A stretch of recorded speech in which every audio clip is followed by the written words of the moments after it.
Hello, all you beautiful people out there. If you're new to my channel, thank you for dropping by. Why don't you go down, hit the subscribe button, and ring the bell so you don't miss any episodes. For my fans and subscribers, welcome back. I really do appreciate you. I have done some work on my channel recently, and I have done a few updates. I now have my very own webpage and my very own merch store. Don't have much merch out right now, but if you want to take a look at what I've got, go to my webpage. Not much else I need to say. Let's get on with the video. So first I want to wish everybody a happy Halloween. This is actually going to be a continuation of last year's Halloween video. If you need a refresher, there will be an eye in the upper right hand corner of the screen, and you can click it and it will take you to that video.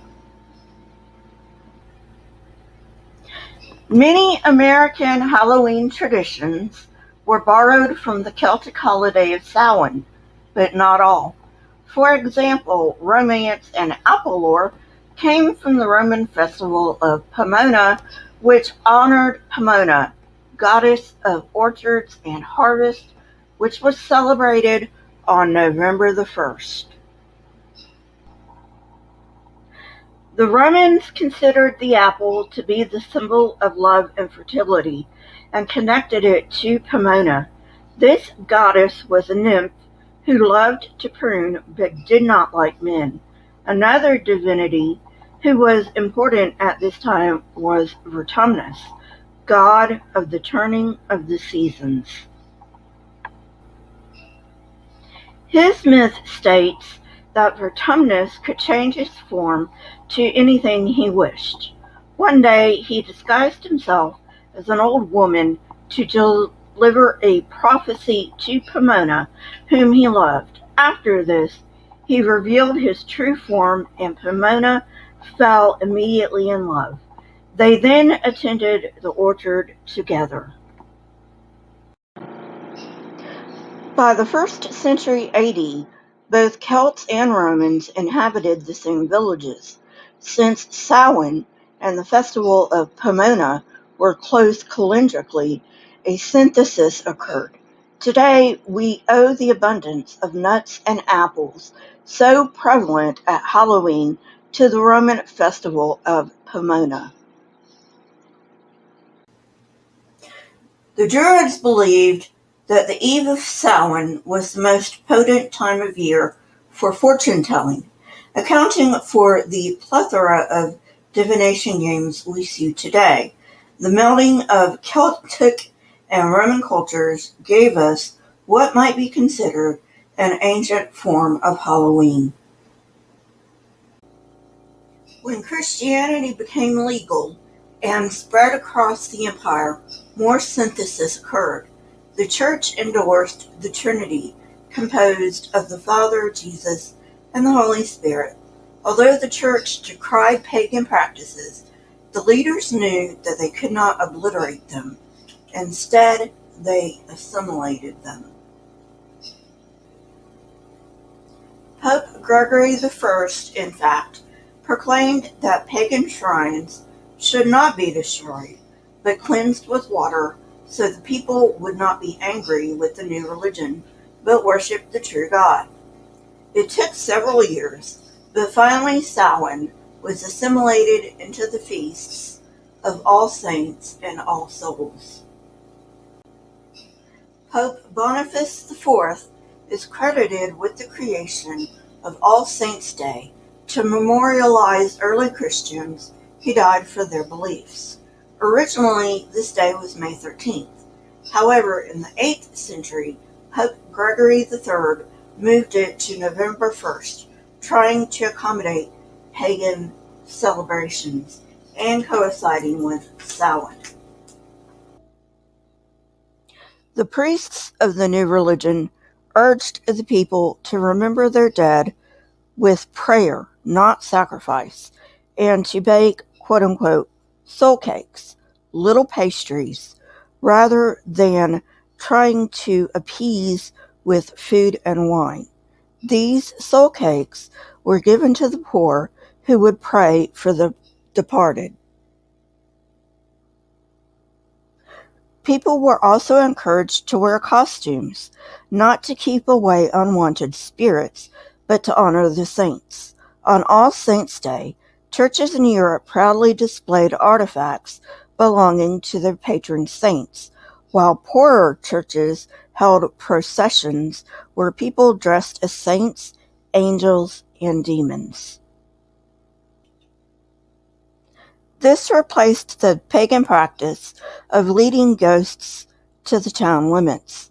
In effect, this gave the new church's stamp of approval on dressing up by giving it an alternative explanation. All Souls' Day can be traced to the early 9th century. Amalarius dedicated this day to the dead. Of course, this is the official church history. The folk version, as is often the case, is much different. The folk version goes like this. A pilgrim was returning from the Holy Land when he got shipwrecked on an island where he met a hermit who claimed that he heard the groans of souls coming from a fiery pit. The pilgrim then went to Cluny, where he told Abbot Odilo, and upon hearing this, the abbot proclaimed November 2nd as a day to pray for these souls, and the feast day was approved by Pope Sylvester II around 1000 CE. Ironically, the early church gave Halloween its name.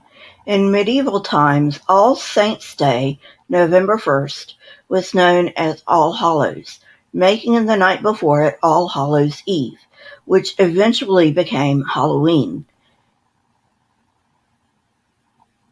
In addition to sanctioning the remembrance of the dead, as well as old Celtic traditions, such as the wearing of costumes, the church also established visiting houses, a custom in America known today as trick-or-treating. Of course, the church introduced saint celebrations to the lands of the conquered, so Halloween spread. The celebrations of Halloween, All Saints' Day, and All Souls' Day were collectively called Hallowmas and spread throughout Europe, becoming a major annual celebration, picking up bits from the host country.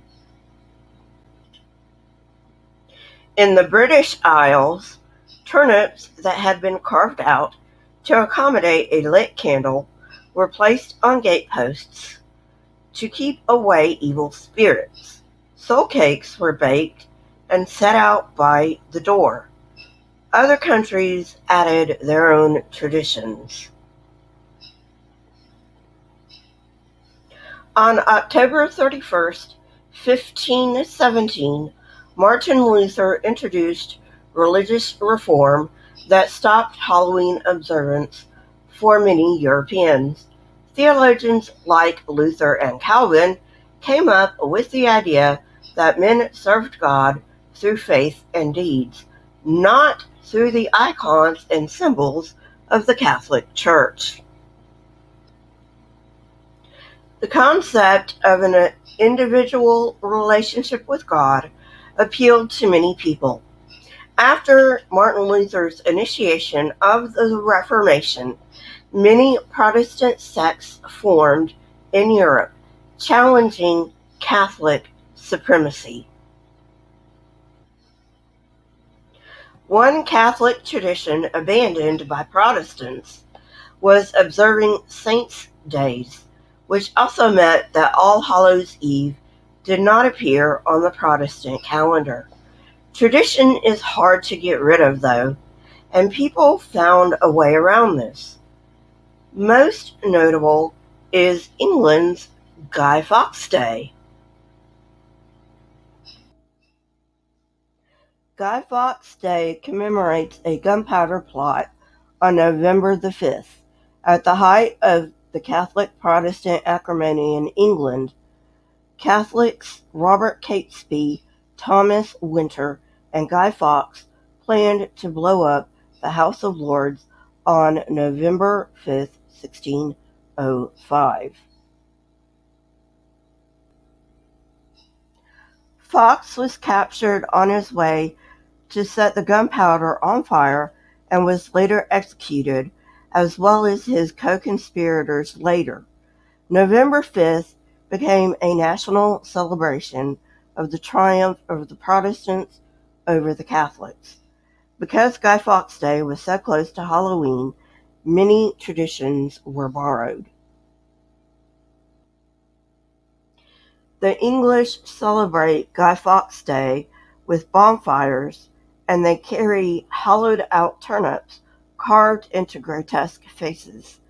The eve of Guy Fawkes Day became known as quote-unquote mischief night, and it was a time for pranks.